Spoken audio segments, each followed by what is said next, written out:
बोले श्री सत्यनारायण भगवान की जय। नमस्कार दोस्तों, परम आदरणीय गुरुवर ज्योतिषाचार्य पंडित सोहनलाल शर्मा जी के आदेश से मैं उनका सुपुत्र कैलाश पंडित आज आप लोगों के बीच में भगवान विष्णु के अवतार श्री सत्यनारायण भगवान की व्रत कथा का महत्व सुनाने के लिए यहाँ उपस्थित हुआ हूँ। बोले श्री सत्यनारायण भगवान की जय। शतानंद ब्राह्मण द्वारा पूछने पर श्री सत्यनारायण ने पूजन की क्या विधि है तथा व्रत का क्या विधान है बताकर भगवान अंतर्ध्यान हो गए। शतानंद को तब बता व्रत का पूर्ण विधान, विष्णु भगवान जी तब हुए वहां से अंतर ध्यान। ब्राह्मण सब कुछ भूल कर करता रहा विचार, प्रभु लीला को सोच कर हुआ प्रसन्न अपार। शतानंद स्वयं से कहने लगा कि हो ना हो ये स्वयं नारायण ही थे जो मुझ गरीब पर कृपा करने के लिए आए थे, अतः मुझे इन वृद्ध ब्राह्मण के रूप में आए भगवान के बताए मार्ग पर अवश्य चलना चाहिए, जिससे मुझे मुक्ति अवश्य मिलेगी। बोले श्री सत्यनारायण भगवान की जय। सूत जी बोले अगले दिन के व्रत व पूजन का निश्चय कर श्री सत्यनारायण भगवान का स्मरण कर वह भिक्षा के लिए जैसे ही आगे बढ़ा, भगवान सत्यनारायण की माया से एक गाय तेजी से भागती हुई आई और घबराई सी एक पास की झोपड़ी में घुस गई। कुछ देर बाद 3-4 मुस्टंडे जल्लाद जैसे व्यक्ति भागते हुए वहां आ पहुंचे जो गाय को ढूंढ रहे थे। उनके हाथों में तेज धार वाले हथियार थे, जिन्हें देखकर शतानंद को समझने में देर नहीं लगी कि वो कसाई हैं जो गाय को काटकर उसका मांस भक्षण करना चाहते हैं। उन्होंने आकर शतानंद से पूछा कि क्या इधर कोई गाय आई थी। शतानंद मना करना चाहते थे जिससे गाय उनको ना मिले, लेकिन अभी अभी उन्होंने सत्य बोलने का व्रत लिया था, इसे ही सोचते हुए उनका सिर हाँ में हिल गया। कसाईयों ने आगे पूछा तो वो कहां गई, किस तरफ गई। शतानंद परेशान हो उठे कि सच्चाई बताकर सत्यव्रत का पालन करें, भले ही गाय को काट दिया जाए, या फिर झूठ बोलकर गाय को बचाकर अपने ब्राह्मण तथा इंसान होने का कर्तव्य फर्ज अदा किया जाए। अंत में उन्होंने झूठ बोलकर गाय के प्राण बचाना ही उचित समझा और कसाईयों को दूसरे रास्ते पर भेज दिया और गाय को बचा लिया।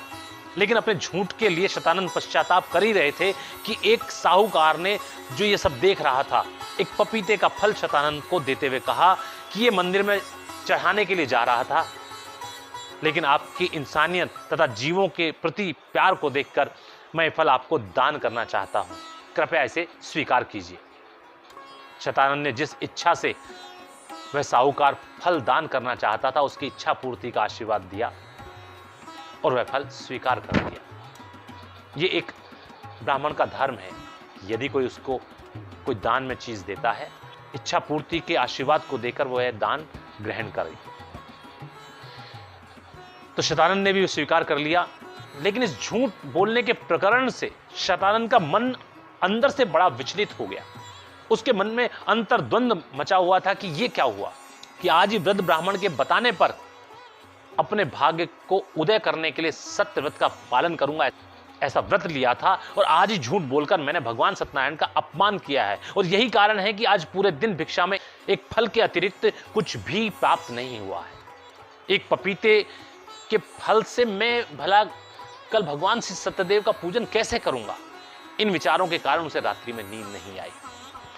फिर भी प्रातःकाल ब्रह्म मुहूर्त में उठकर स्नान ध्यान आदि से निवृत्त हो शतानंद एक सकारात्मक सोच के साथ मंदिर में गया और वहां जाकर फल चढ़ाते हुए कहा कि मैंने प्रण लिया था कि मुझे जो भी मिलेगा उसे श्री सत्यनारायण भगवान को अर्पित कर दूंगा।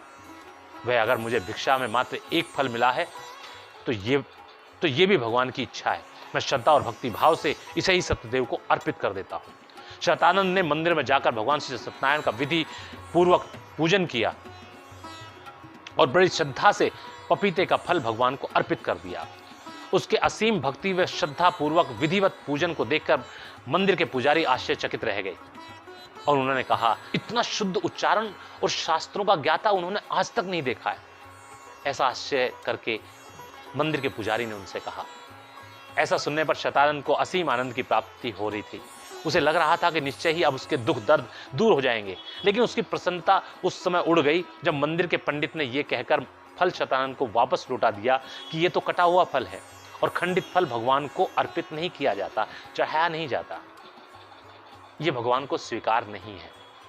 शतानंद बहुत दुखित और चिंतित हो उठे, दुखी ये सोचकर कि भगवान ने कल बोले गए झूठ के कारण उनकी पूजा को स्वीकार नहीं किया, और चिंतित ये सोचकर कि आज की पूजा भी बेकार जाएगी यदि दक्षिणा के रूप में कुछ भी चढ़ाया नहीं तो, क्योंकि उसके पास तो दक्षिणा के लिए मात्र ये एक फल ही है। ऐसा सोच सोचकर शतानंद रोने लगा, विलाप करने लगा कि अब वो क्या करे। उसे रोता हुआ तथा विलाप करते हुए देखकर बैकुंठ लोक में माता लक्ष्मी का हृदय भाव विभोर हो गया, उनके अश्रु छलक आए।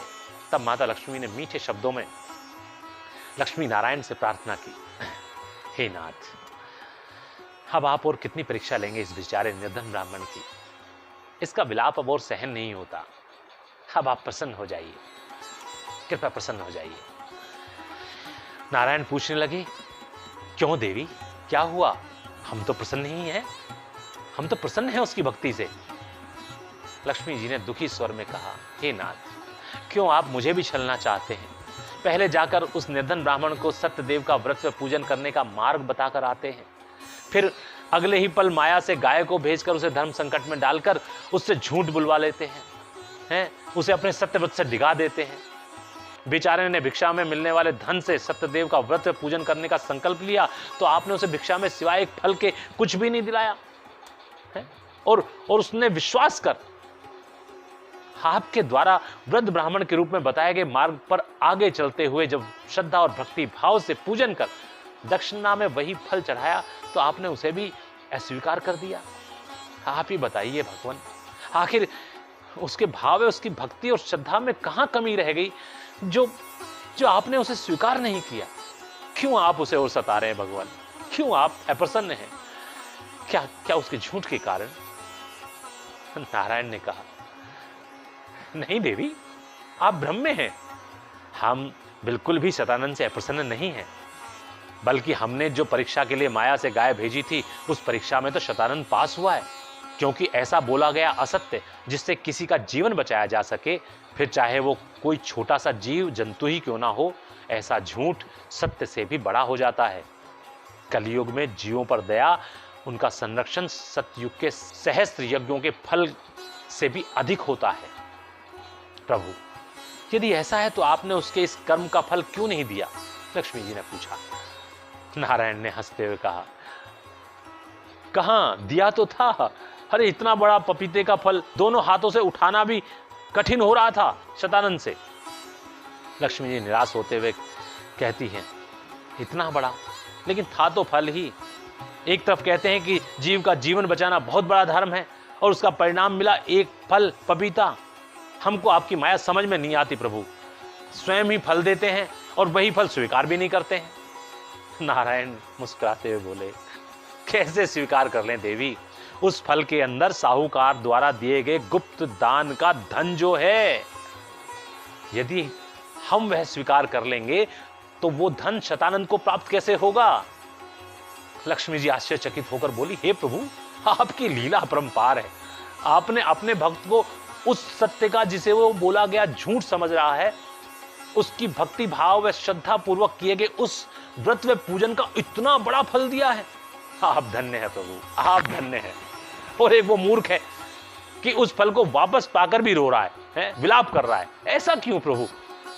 उस निर्धन के साथ ऐसा खेल क्यों खेल रहे हैं? देखिए ना, वो फल को मंदिर में छोड़कर जा रहा है। नारायण दुखी होकर बोले, ये सब उसके भाग्य का खेल है देवी, कर्मों का फल है देवी, है उसका भाग्य अभी जागा नहीं है, क्योंकि इसकी सोच अभी भी नकारात्मकता लिए हुए है।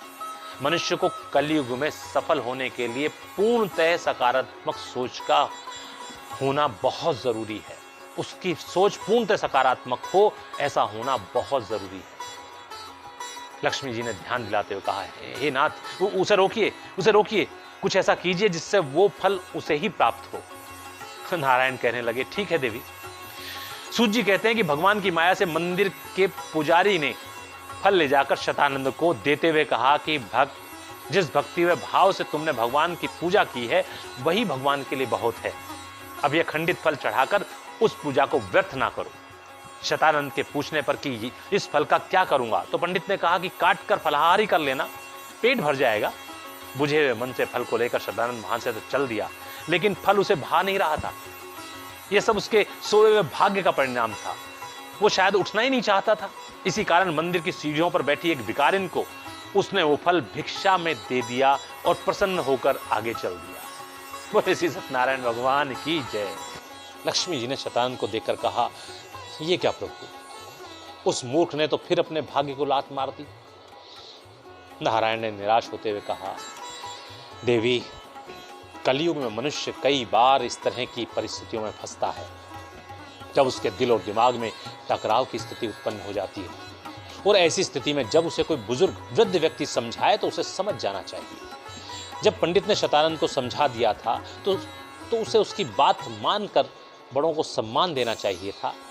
ज्ञानियों का अनादर यह मनुष्य की निर्धनता का प्रतीक है। देवी, कई बार मनुष्य प्यार से समझना ही नहीं चाहता। लक्ष्मी जी ने झुंझलाकर कहा, तो ऐसे समय में उसे फटकारना बड़ों का कर्तव्य हो जाता है। लेकिन इस बार यह कार्य आप नहीं करेंगे, मैं करूंगी। मैं देखती हूं कि अब शतानंद का भाग्य कैसे सोता रहता है। सूत जी कहते हैं कि तब माता लक्ष्मी ने एक वृद्धा का वेश धारण धरा और वहां जाकर शतानंद को ललकारा। वृद्धा ने बड़े ही अपशब्दों का प्रयोग करते हुए शतानंद को लज्जित करते हुए कहा कि तुमने इस स्त्री को पपीते का फल देने का दुस्साहस कैसे किया?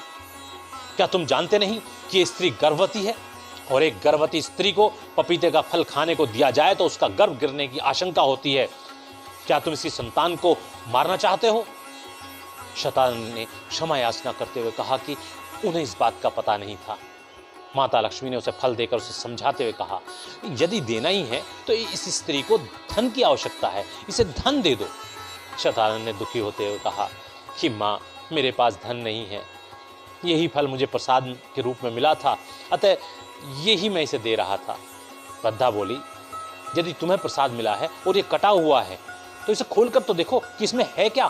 तब शतानंद ने फल को खोलकर देखा तो उसकी आश्चर्य से आंखें फटी की फटी रह गई। फल स्वर्ण मुद्राओं तथा हीरे जवाहरात से भरा हुआ था। शतानंद की खुशी का ठिकाना नहीं रहा। उसने वृद्धा से कहने के लिए उसे देखा तो पाया कि स्त्री और वृद्धा दोनों गायब थे।